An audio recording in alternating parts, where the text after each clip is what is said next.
By the time the data are clear that you need to do something, you're standing on ELOP's burning platform. It's too late to do anything about it. You have to confront what is known as the information action paradox. There's a trade-off between the amount of freedom you have to act and the data that's available. In the early days, you can do whatever you want, but there's no data to back up what you choose. In the later days, there's plenty of data, but the freedom is gone. The Tao of disruptive change, the yin yang, the eternal life force, the tension, the balances, the paradoxes. You have to act when the data tells you not to.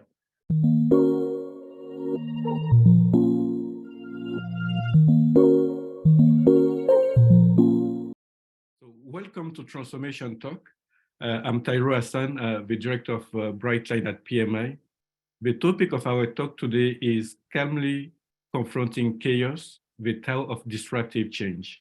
As we know, the forever normal of constant change creates significant stresses and anxiety. We are actually in an age of paradox, where we face never-ending and sometimes seemingly contradictory choices. Sometimes we are asked, is it work? Is it family? Is it planet? Is it profit? Is it, let's say, short-term or long-term? Peace or prosperity? And when we look at these, actually in reality, there needn't be contradictory choices. Approaching these seeming paradoxes with an either or mindset turns too frequently into neither or outcomes.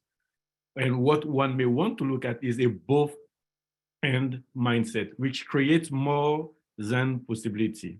So today we are really, really privileged and honored, I would say, to welcome Scott Anthony, who is professor at Duke School of Business at Dartmouth College and managing director at Innosight. Scott helps individuals and organizations develop the capacity to thrive in a never-ending world of change. And we know the world is changing and the speed of change is just increasing and non-stopping. And at Duke, he teaches leading disruptive changes. And in his work at Innosight, he helps leaders design growth strategies, build innovation capabilities, navigate disruptive change, and manage strategic transformation. Scott has been named twice on Thinkers 50, 10 most influential management thinkers. And if you don't know, Thinkers 50, this ranking is actually the Oscar of management thinking. So very, very, very good to see, and congratulations, Scott, for achieving this twice in a row. He also won the Thinkers 50 Innovation Award in 2017. Scott is prolific when it comes to writing. He has 8 books. One of them being Eat, Sleep, and Innovate, and in 2020. And before that, there was Dual Transformation. And if you are someone who is subscribed with Harvard Business Review, or you read article in Harvard Business Review, you might have seen one of his well-read and referenced article named like Persuade Your Company to Change Before It Is Too Late. Great article to read. Scott, the floor is yours whenever you're ready. All right, fantastic. Well, today is truly a great day. It is March 30th, and it is a special day for me, as it is the first day of the baseball season. And I am a very passionate baseball fan. And after this session is done, I'm going to go pick up my 6-year-old boy, Teddy, and we're going to go to Fenway Park, a very iconic place here in Boston, and go and see the first game of the season. Now, we wish it was more than 3 degrees centigrade, which is what it is outside. I noticed there was a very international group here, so I'll use centigrade as opposed to Fahrenheit. It's a little chilly, but still the sun is shining and baseball is going to be played. That makes it a great day. So with that, which has nothing to do with what I'm going to talk about, but it's why I'm smiling, let me share my screen and get into the material around the Tao of disruptive change, calmly confronting the forever normal of constant change. As you heard, we're going to make this an interactive discussion even when I'm sharing my remarks. And the way we're going to do that is we're going to use some technology. So let me enter into the space by asking you a question. We're going to use Slido to answer this question. You can scan the QR code or just go to slido.com from your phone, tablet, or whatever, and use the code TAO. When you get there, you will see this question, 9 images. Which of these images do you associate with today's operating environment? So you've got 9 pictures on your screen, and I will try to say as little about them as possible because I found when I talk about them, I introduce bias, but curious to see which of these do you associate with today's operating environment. I see that somebody has already answered, which means I can flip over to my other screen here. Let's hide the results until we get a few more in. So we've got 8 people who have given an answer. I'm looking at the results on my second device down here, just so I can be slightly ahead of the curve and be prepared for when I do make the answers live. I'd love to get to maybe 30 before I share the results with everybody. If Slido isn't working for you, of course, you can type your answer into the chat as well. That works just fine too. So let's see now that we're getting close enough to 30, what the results are. So we've got a very clear winner, number 9, followed by number 4, then 5, 1, 2, 6, 7, all drawing an equal number of votes. Really interesting. So I've been asking this question for the past few years now, and the L at the bottom generally gets about 50% of aggregate responses. You then get a little bit less, the picture in the middle, and then once you get past the more negative images there's usually a fair number of people who have number 2. This is the most I've ever seen for number 4. Perhaps that idea of Tao has calmed you as you enter into the discussion today, as most people, when they think about today's operating environment, have the picture of the boat on the very stormy seas with lots of uncertainty, or a maze where it's not clear where it begins or ends, or sometimes picture number 8 where there's this tension and this tug of war between different things, balanced by number 2 where we see there are real opportunities for us to do different things. It is indeed an incredibly interesting time right now, a time where we are dealing with an unprecedented amount of change. As we think about what we do in an environment like this, I want to break my remarks into 2 different parts. First, I'm going to introduce you to this idea of the Tao of Disruptive Change, getting to the essence of why I believe the innovator's dilemma introduced by Clayton Christensen now close to 30 years ago has proved to be so persistent, and then talk about an idea called adaptive capacity that can help you rise to the challenge of disruptive change. Now, as I go through this, each of these sections will draw on a different source of inspiration. The Tao of Disruptive Change starts with my professional beginning, Clayton Christensen. Those of you who don't know Clayton Christensen, he was a professor at the Harvard Business School. In 1997, he wrote the landmark book, The Innovator's Dilemma, identifying the idea of disruptive innovation. The idea traces back to his doctoral research. The first paper introducing the idea is actually 30 years old. It came out in 1993. I was a student of Clay's at the Harvard Business School. I stuck around for a couple years to lead his research activities. 2003, I became an early member at a firm that he founded called Innosight. And over the past 20 years, I and my colleagues have been locked in arms advancing this mission, empowering forward-thinking leaders to navigate disruptive change and own the future. There is, of course, a lot of disruptive change going on in the world today. We talked about ChatGPT as we entered the space. We have been doing longitudinal research looking at the lifespan of companies on the S&P 500 for a number of years. Obviously, this chart is stylized, but you get the basic pattern. It goes up, it goes down, but you draw the trend line through it, and it inescapably moves down. When I was born in the mid-1970s, a company on the S&P 500 would be on it for 30 or 40 years. You could spend a professional career at one of those companies. Today, that number has halved to 20 years, and it's continuing to decrease.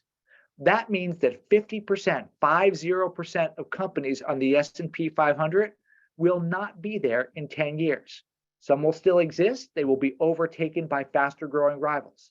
Some will be swallowed up in M&A activity, and some will suffer the full brunt of disruptive change and go bankrupt.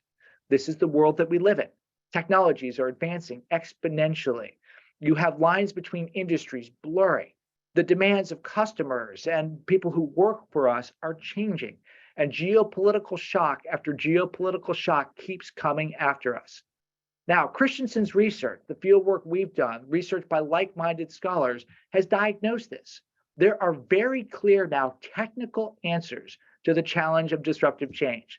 When I say technical, I mean policies and procedures and structures and systems and strategic choices. And yet, disruption continues to pose deep dilemmas for organizations, even those that seemingly understand it.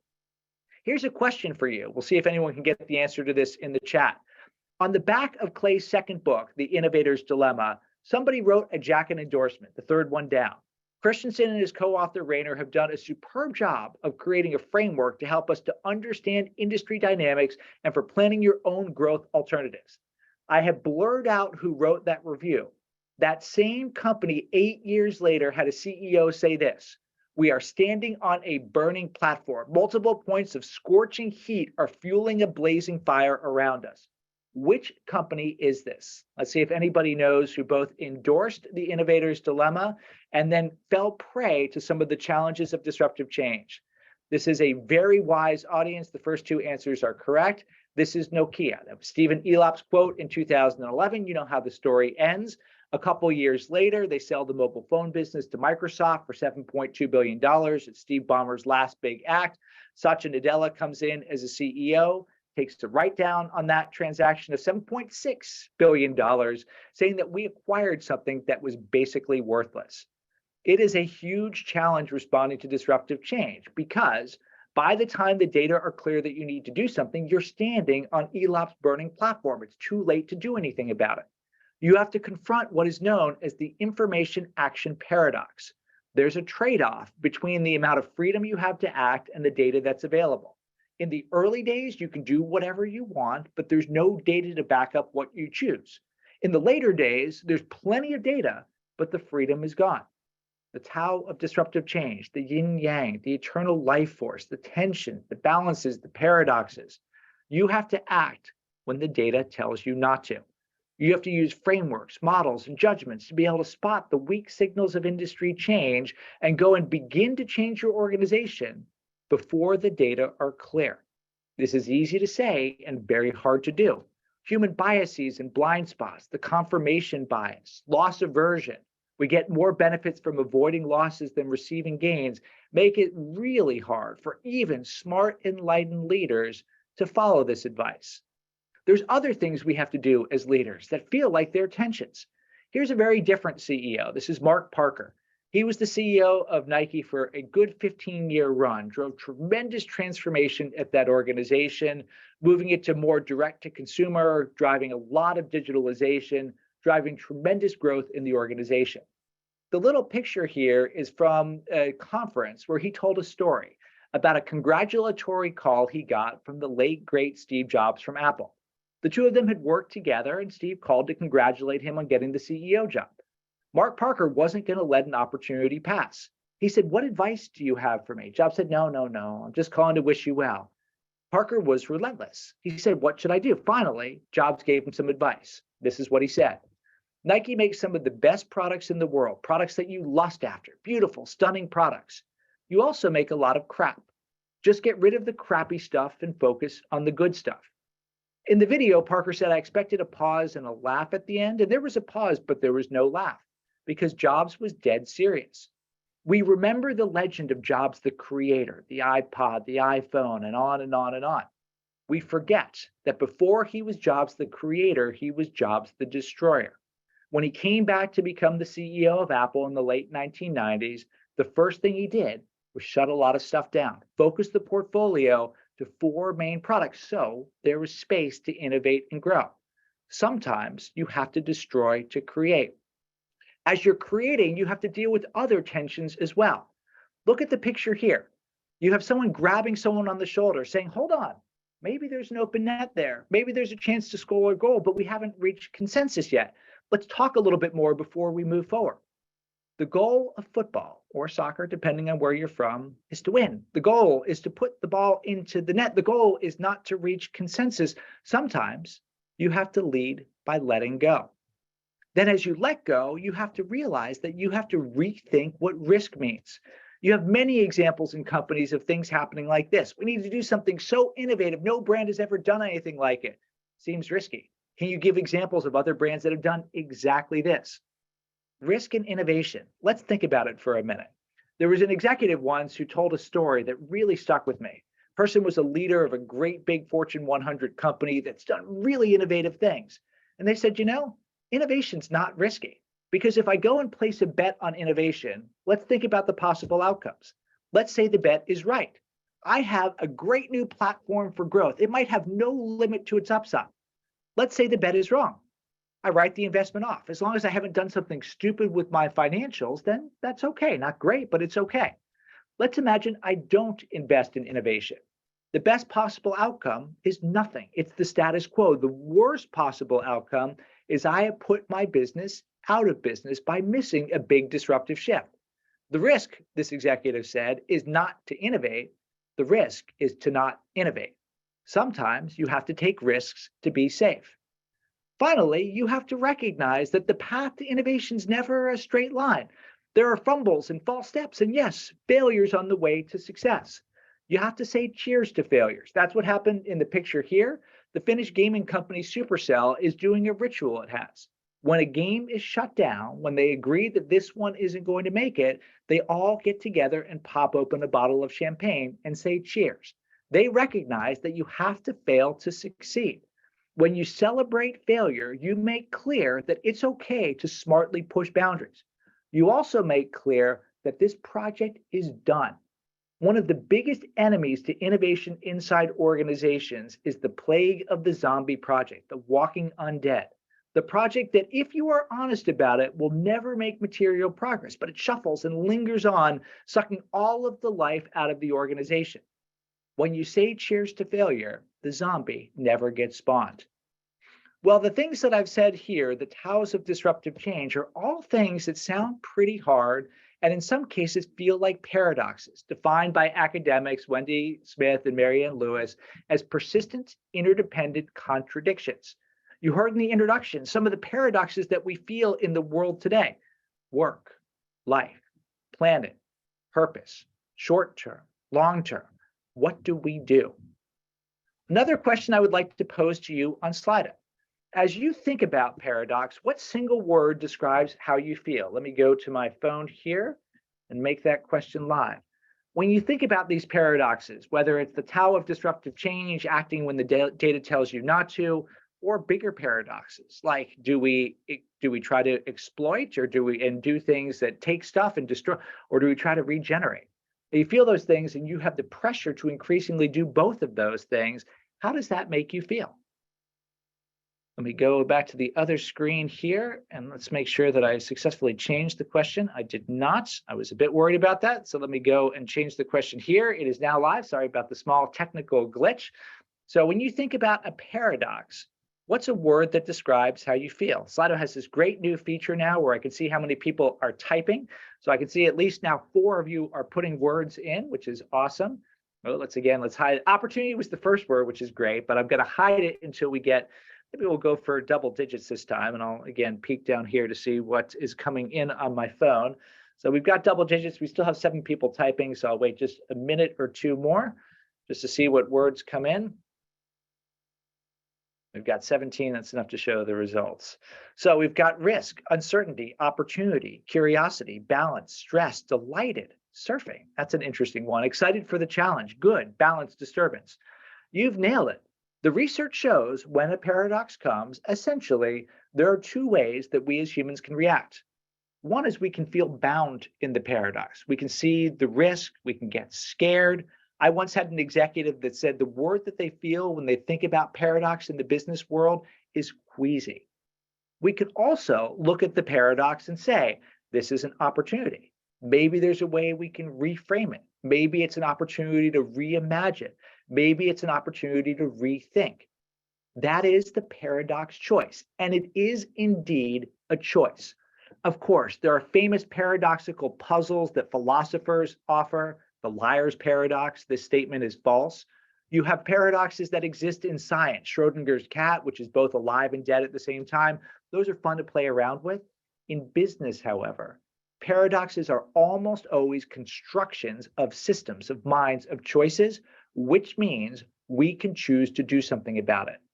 I'm reminded as I think about this of one of my favorite poems by the American poet Robert Frost. I won't read the whole poem to you, but I will read the first and last stanza. 2 roads diverged in a yellow wood. And sorry I could not travel both, and be one traveler long I stood, and looked down one as far as I could, to where it bent in the undergrowth. This is what the world feels like to us. We are that lone traveler. We feel like we have these either or choices. They're vexing. Ultimately, the person in the poem makes their choice. You get to the end of the poem. I shall be telling this with a sigh, somewhere ages and ages hence. Two roads diverged in a wood, and I took the one less traveled by, and that has made all the difference. The Road Not Taken is one of history's most misunderstood poems. People think this is a triumphant ode to doing something out of the ordinary. It is a poem of a regret. I shall be telling this with a sigh. It need not be a poem of regret because when you are that lone traveler, you have a choice.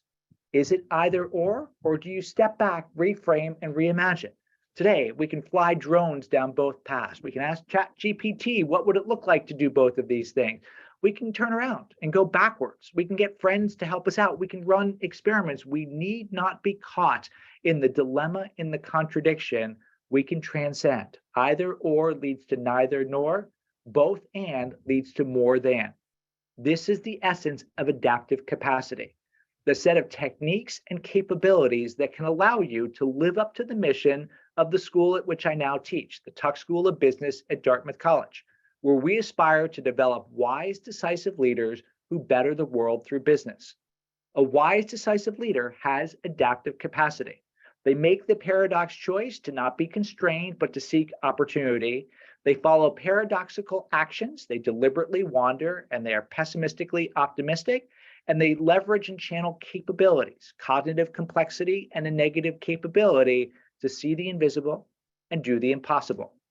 Let me spend the next few minutes describing what each of those four quadrants are and give you a simple way to develop that capability. Then I'll have one closing remark, and then we'll open it up to questions. So first, the idea of deliberately wandering. The picture on the left side of the page was generated by DALL-E 2, some good AI-generated artwork. That is a chaos monkey wearing a hoodie in homage to the chaos monkey that exists within Netflix. This is controlled chaos. The chaos monkey seeks to randomly bring down Netflix's systems so it can see how good they are, how robust they are. This is the idea of disciplined randomness, constrained creativity. It is a very powerful way when you're facing massive uncertainty to go and gather, get as much input as you possibly can. The advice that I give you here is to find ways to experience tomorrow today. The great science fiction writer William Gibson once said, the future has already arrived, it's just not very evenly distributed. Now, question for you in the chat window. I see there are other chats that have been coming in. I've been in flow, so I haven't, I see there's other lines in there. That's great. The question for you in the chat window. When I say experience tomorrow today, where do you think of going? Who do you think of spending time with? If you want to get a glimpse of the future, what do you do? Who do you learn from? Who do you study? Would love to see any thoughts that you have in the chat window. And then, of course, I'll tell you my answer. Again, the idea here is we want controlled chaos. We want to deliberately wander. We want to expose ourselves to lots of different stimuli. Tillman, good to see your name here. Now, you, of course, have seen me present some of this material before, so you have a good sense as to where I'm going, but you have your kids, and that's exactly what I have on the next page. The idea here is to learn from the wisdom of children. These are my four children. They teach me things about the future all the time, from left to right. Charlie has taught me about decentralized finance. We lived in Singapore from 2010 to 2022. At the tail end of that time, when he was 16, he and a bunch of his friends founded a crypto startup.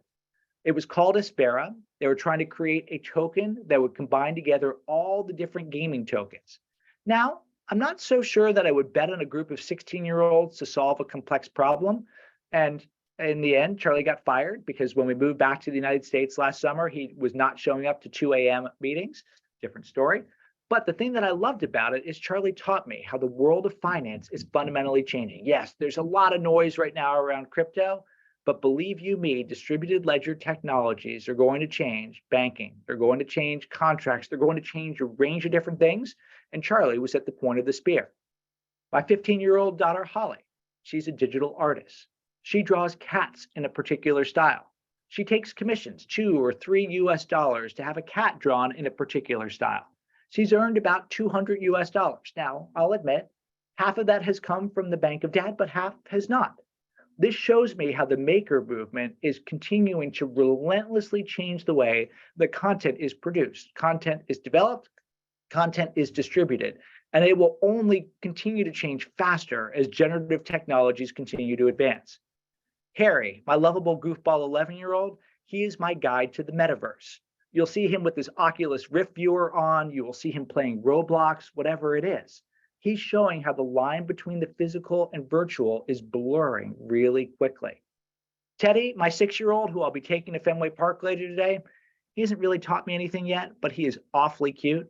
The picture here is from about a year ago when we were in Singapore. It was the Chinese New Year holiday. He's going into his Montessori school with one of his 2 lion head costumes, saying, "Best day ever." I hope he never loses that energy of youth. I hope you, if you have children, you find ways to spend time with them, soak in that energy of youth and learn from them. If you don't have children, well, I suggest you find non-creepy ways to learn from the energy of youth, because they can show us what the future could look like. All right, you deliberately wander, you're gathering stimuli. The next thing you have to do is make sense of it in some way. Here you need to activate a capability that in the academic literature is called cognitive complexity. That's a big word. What it basically means is you can see lots of different perspectives. You see this stylized on the right side of the page.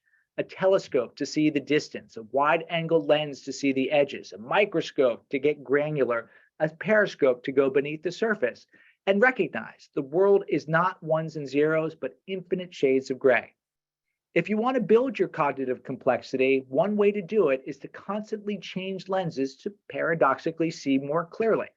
The way that I do this in my class with my students is after they read a case, I tell them, give me an image that comes to your mind as you think about the case.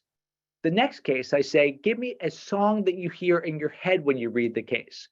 The next case, I say, tell me a movie scene or a video clip that you associate with the case.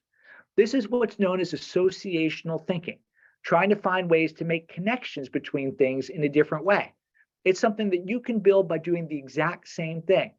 Let your subconscious guide you to different places. It gives you new perspectives, gives you new lenses, helps you see the things you otherwise would miss. Cognitive complexity is a superpower, but academic research shows that there is kryptonite to this superpower. The challenge for people who are very cognitively complex is when they are in dynamic circumstances, they often struggle because they see too much and they shut down. So you need to then balance that cognitive complexity with what the systems psychodynamics field calls a negative capability. This comes from a letter that the poet John Keats wrote in 1817 to his brother, where he said it was a poet's superpower, the ability to confront uncertainties, mysteries, and doubts without any irritable reaching after fact and reason.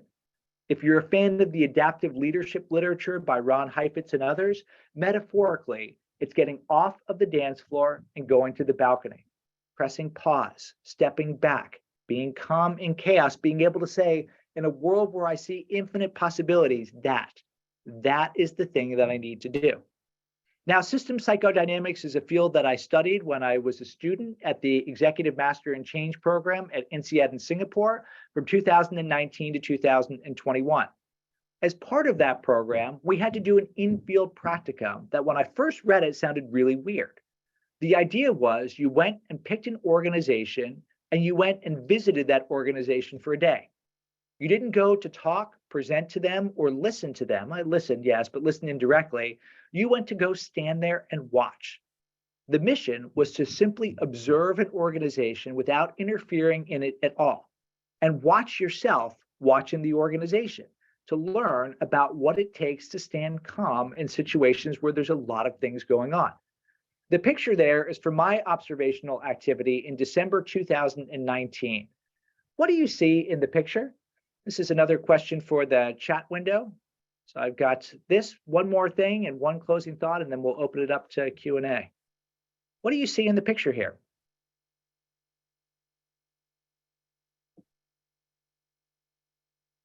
Love anyone who's got thoughts about what they see. I've intentionally not said anything about it, but what do you see in the picture? So a restaurant kitchen, very good. So we see preparation. Conrad, of course, you, again, with so many friends on the call today. Great to see you, Conrad. So preparation. So you see there are no customers there. You see a process, Carlos says. You see amateur chefs. These are actually, Jordy, very professional chefs. This is a Michelin star restaurant, Burnt Ends in Singapore. You see, Aditya, people working together for a common purpose. Working together. Look at that for a second. Do you notice anything about the groups? And I've led the witness a little bit here, but the groups that exist within this restaurant. See if anyone sees some additional things here. So Sam, that's a great point. Open kitchen where the seats are. Very purposefully, you can see everything.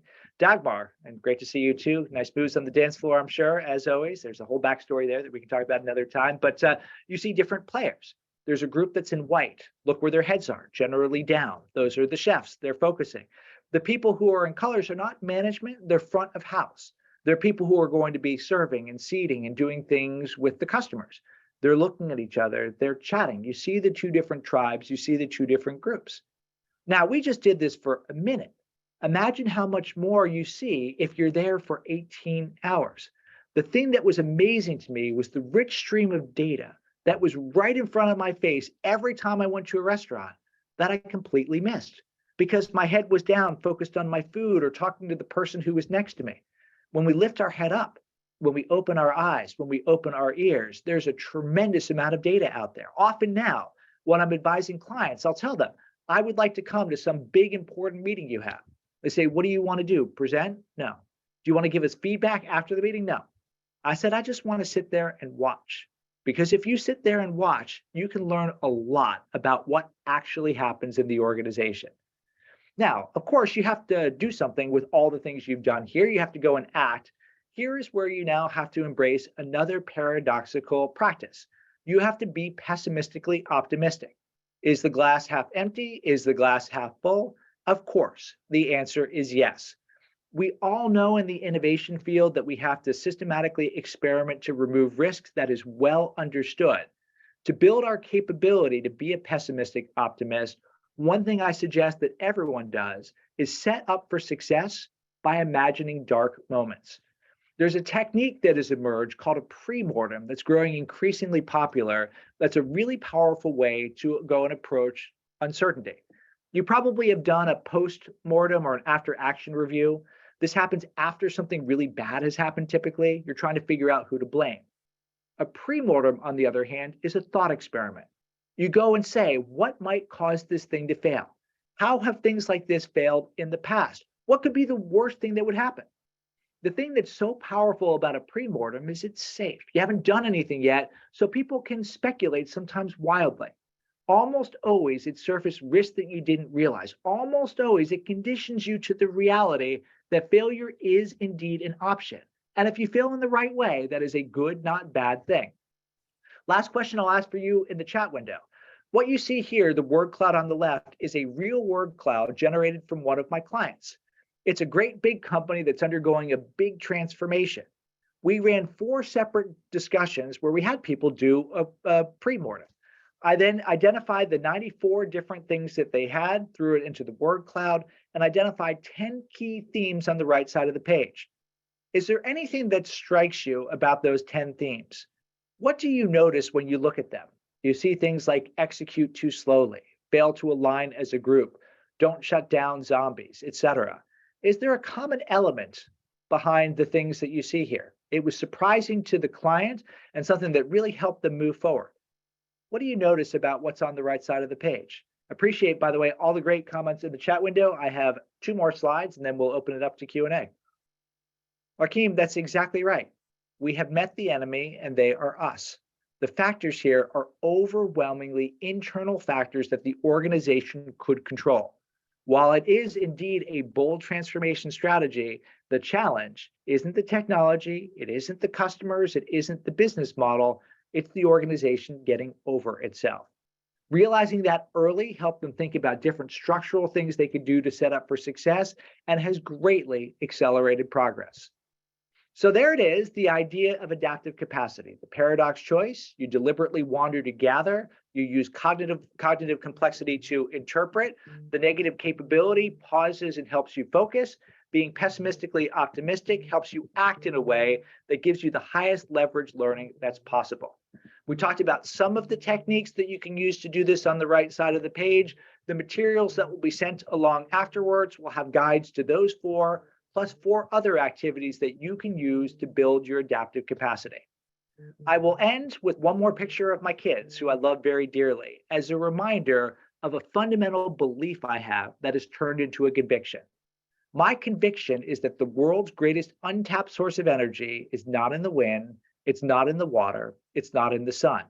It's inside established organizations that are filled with people that at one point in their life were curious Charlies, hopeful Hollies, happy Harrys, thoughtful Teddies. My mission as a parent is to make sure these children never lose their love of learning. My mission as a teacher and advisor is to help large organizations release, harness, and amplify the latent energy that lies within. Everybody can make the paradox choice. Everybody can build their adaptive capacity.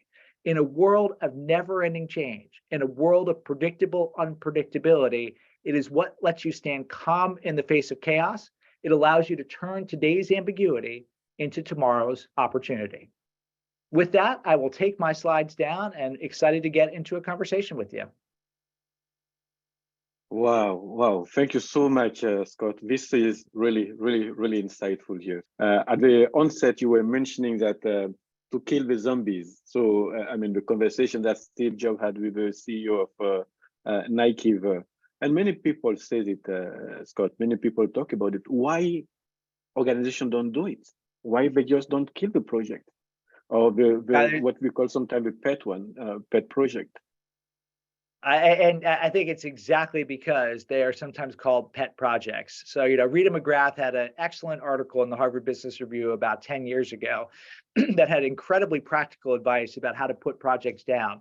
And the piece of the advice that I think is so pertinent is she said, make sure that outsiders are involved in the process. Look, I've got 4 kids. Through a father's eyes, they are the most beautiful, most talented kids in the world. It takes someone who didn't play a part in conceiving them to be able to say, yeah, you think Harry's all that, but let me tell you, his ears are a little, blah, blah, blah, blah, blah. Same thing with projects. You need somebody who is dispassionate to be able to say, hey, you think this is good, but let's look at it objectively. W.L. Gore for a long time gave out something that they called the Sharpshooter Award when somebody outside a project team said, this project is no good, we ought to put it down. That was something that was encouraged and rewarded because it wasn't about the people, it was about the project itself. So that idea of having outsiders and creating some separation from the individuals and the ideas, it can go a long way. Otherwise, everything gets just too tied together, it gets too personal, et cetera. The other thing that you could talk a long time about is the stigma that gets attached to you if you're part of an effort that is seen to have failed, to be shut down. It's like you carry a scarlet F pinned to your chest for the rest of your career. Organizations that have rituals like Cheers to Failure or Tata Sun's Dare to Try prize or Spotify's Fail Wall or whatever help to make clear that this is just part of the game of innovation. So there's obviously a lot more that can be said, but that's a couple answers to why zombies persist so much. Thank you. And let's move to a question that we got from Dogma. And that question is, how do you call this risk of not innovating? Not done innovator party, like basically meaning that people are not innovating. How do you call it? What does it give you as an insight? Yeah, so there's a couple of ways that you can get people to see this. One thing that Clayton Christensen would always suggest is rethink the way that you're doing your finances. So when you do a classic discounted cash flow, net present value assumes the base case is 0. It assumes that status quo will persist. In reality, in any organization, standing still leads to declines. So if the way you do your modeling shows if you don't innovate, you are going to lose share, sometimes quite significant share, it gets people to think differently about the actions they're going to take. The other thing that we find incredibly helpful is the basic idea that Mark Johnson and Josh Suskowitz wrote about in the book Lead from the Future. Have people take a future back perspective. It can be really hard to see the risk in the moment. Say, imagine 10 years from now. Imagine we've done nothing over that time period. How secure will our business be? There is no business that says, oh, no problem, we can keep it steady for 10 years. Every business has got something going on, and sometimes you just have to lift up a little bit to be able to see it. Wonderful. And there's another one that is coming from Stephen Mayer, but I guess that is more a comment, basically saying if baseball isn't the game that best illustrates winning by disruption, what is? And in the chat, there is one that we're getting from Raid. and really saying you are teaching at the business school. What advice would you give to K-12 in how to teach these skills, so the skills that you were mentioning during the talk? Yeah, so there's a couple things I'd say. First, lived experience from my 4 kids. A lot of this is not about teaching, it's about making sure they don't forget. So, the skills and behaviors that are required to be innovative and confront uncertainty, a lot of them come pretty naturally to children who are naturally curious. They ask a million questions through entrepreneurial, et cetera. They systematically unlearn those things as they go through lives and required to take tests and so on. So give them space, let them be kids, let them screw up, et cetera, et cetera. Second, I think particularly with children, strong encouragement to let them do and practice. I've been thrilled when things like Charlie goes and does an entrepreneurial venture. Harry, the 11-year-old, he got a 3D printer for Christmas, and he's trying to create a small business where he's going and printing things at home and selling them for a couple bucks on the schoolyard. Things like that, where they can really experience entrepreneurialism. And those are things they've done on their own, but of course there are formal class programs as well. I think those are really powerful tools as well. The final thing that I would say, I have had the privilege a few times of being called to class by my kids to teach innovation when they were in grade 5 in Singapore. The lesson I learned there is you really have to simplify things a lot just to make sure it's something that makes sense to that age group. So as always, you meet audiences where they are. So those would be the things that I would say. Wonderful. And we have another one from Kevin. Kevin is asking, what are some practical activities, tools, or thoughts you would promote to help find the right balance, the paradox of governance control versus speed and agility? So how do you balance that? I mean, of course, you need control, but at the same time, you need to move fast. What tools or advice would you provide? Kevin, it's interesting. I was asked that exact question from a group at Amazon that was struggling to reconcile a couple of Amazon's leadership principles. So one principle is insist on the highest standards. The other principle is be agile, experiment, and take risks. They said, well, how do we do both of these things? I said, well, to me, that is incredibly easy. The academic field of emergent strategy that then leads to the popularized field of lean startup and agile and related areas is the answer to that. You say what we really need to do is make sure that we've got incredibly tight governance and control around making sure that we are experimenting in a disciplined way. So experimentation is not random. It's not scattershot. There's lots of great tools out there, lots of academics that provide guidance for how to do it. We are going to be incredibly disciplined about how we experiment. So the governance and control isn't about the outcomes. It's about how you are managing the process in a way that allows you to be fast and be agile. And in doing all of this, you step back and say, what are the things that are the big uncertainties, the big make or breaks for the idea that we're working on? Are we learning things that make us more or less optimistic that we're going to deliver against these things? And what does it mean? So you have the ability to be tight on how you do it, loose on what is done, tight again on how you then make decisions about what the data are telling you. So it is still very much governance and control, but it's governance and control in a different way. A metaphor that I like is, imagine a water balloon was put into your hand and you wanted to hold it. What do? Well, if you don't hold it at all, it just falls off your hand. If you squeeze it too tightly, it jumps out. Now, of course, one of my kids said, well, let me reframe, let me just hold it by the end. I said, yeah, but it's in your hand. Here, you got to hold it just enough in the right way so that it doesn't jump out of your hands.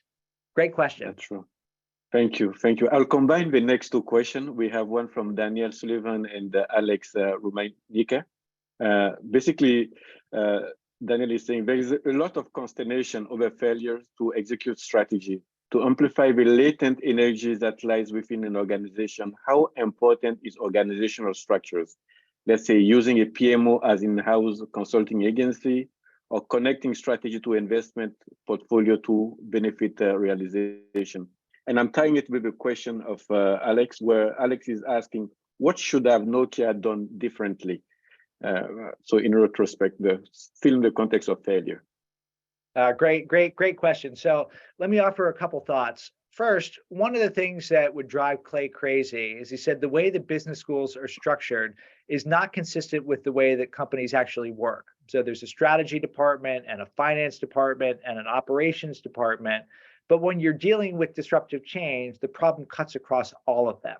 So I think it can be really good to have a PMO sort of structure.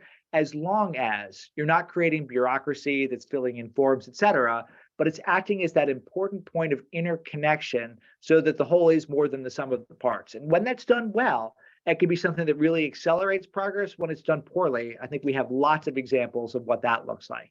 And that then requires that you're in a culture where there is trust, there's transparency, where people will share information, where people will dispassionately try and say, what does this all mean? If you look at Nokia and look at some of the academic research that was done into Nokia, the real challenge Nokia had is it did not have that type of culture. So many of the engineers knew Nokia had made the wrong bet betting on the Symbian operating system, but they were terrified of telling that to top executives. So top executives didn't have the data to say whether or not they were going to successfully respond to the iPhone. The information was there, but because there was not a foundational culture of trust, it never got into executives' hands. They couldn't allocate resources in the right way, blah, blah, blah, blah, blah, blah, blah.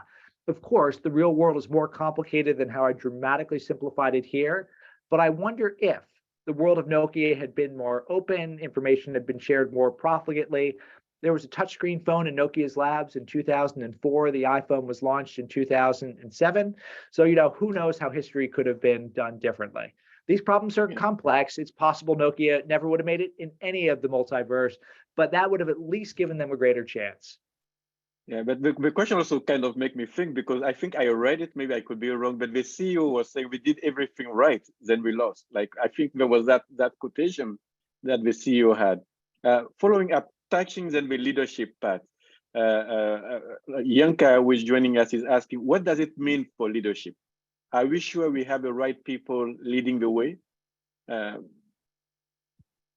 Well, I'm sure we do not have the right people leading the way. We just have ample evidence of challenges, whether they're political challenges or business challenges. We need a new generation of leaders to rise to these sorts of challenges. And the new generation of leaders have to recognize this idea of leading by letting go. And this is a big challenge in many organizations, because the way you get to the top is by getting more and more span of control, having more and more decisions that come to you. And it was Scott Cook from Intuit that I think nailed it now about a decade ago, where he said, what we try and teach people is leaders are no longer decision makers. Leaders create the conditions where experiments can be run, because ultimately it's the experiment that makes the decision.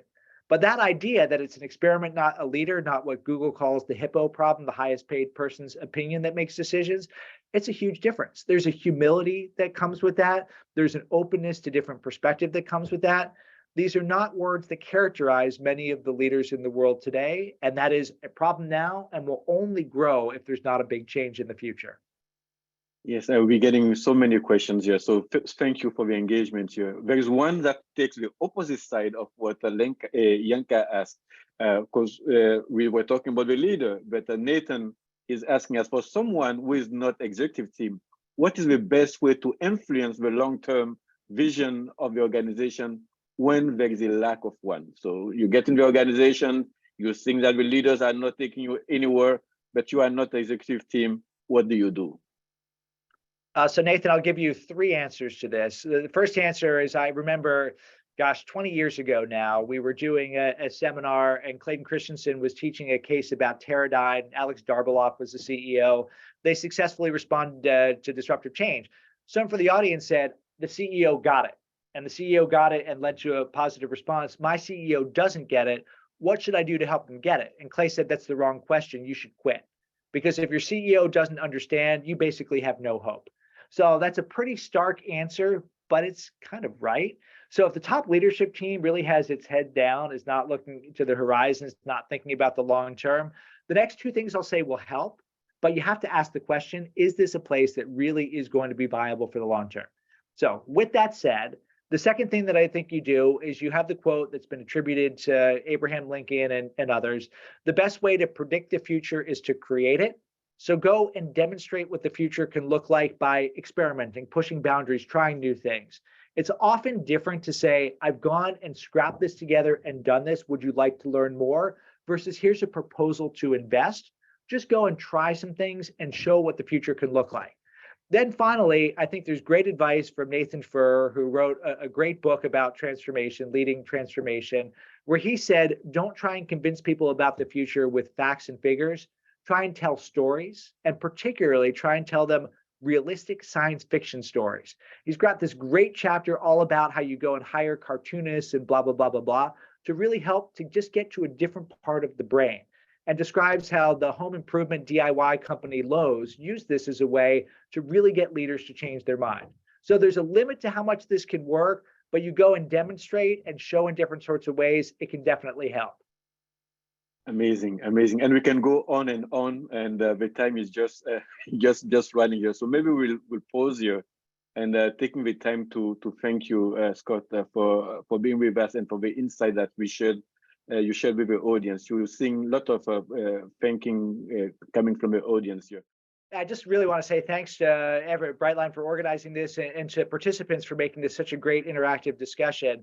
This is a new set of ideas. Those of you who know me, if you ask for a reference article, one doesn't exist, because these are ideas that I've been incubating and working on and testing in sessions like this and with my students and so on.